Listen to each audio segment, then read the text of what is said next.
Ayan guys, pangalawang bundok na to, yung pupuntahan namin. Which is... Ipag ng bato lang tubig. Huwag ka akong ginagawa. Huwag kang kontrabida kasi bundok na to. Hindi! Ito pa talaga ang tunay namin trabaho. Yung matiri.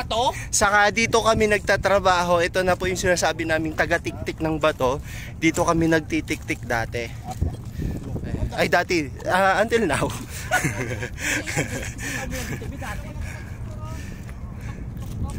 So ang ganda sa tuktok. Tayo na pa bumaba mamaya dito. Bahala ka sa... Ayan yung kasama namin na isa. Bahala siyang bumaba mamaya.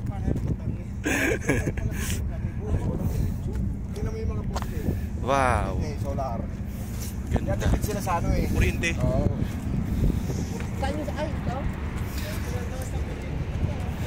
Ito yung sunset. Ganda.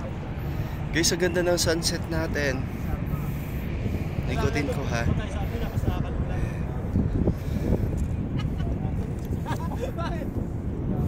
Super ganda no. Ayun yung favorite kong bundok.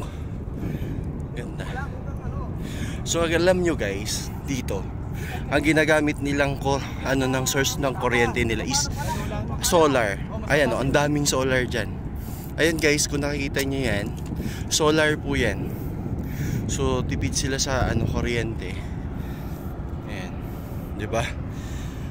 Ang lakas ng kuryente nila rito, tapos mainit. Actually guys, di naman siya masyadong mainit dito, yung hangin.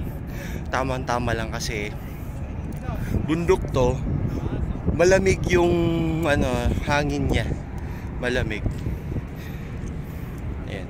Dito guys, yung pinapatayo kung familiar kayo yung bagong project ng Saudi Arabia, which ang gumagawa is NEOM. Dito nila gagawin, malapit dito actually, yung The Line. Yung The Line. Dito nila gagawin sa bandang dun. Tapos yung Trojena. Yung Trojena guys, yun yung mga hotel na alam ko is yung mga nag-i-snow, yung part ng Saudi na nag-i-snow. Kasi nga malapit na kami sa Jordan. Kasi sa Jordan nag-i-snow siya May part kasi ng Saudi pag winter is nag-i-snow siya.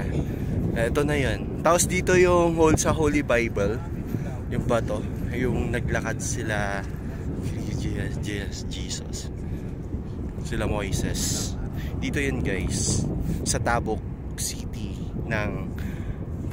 ng Saudi Arabia. Ayan, ganda no? Ayan yung mga solar natin.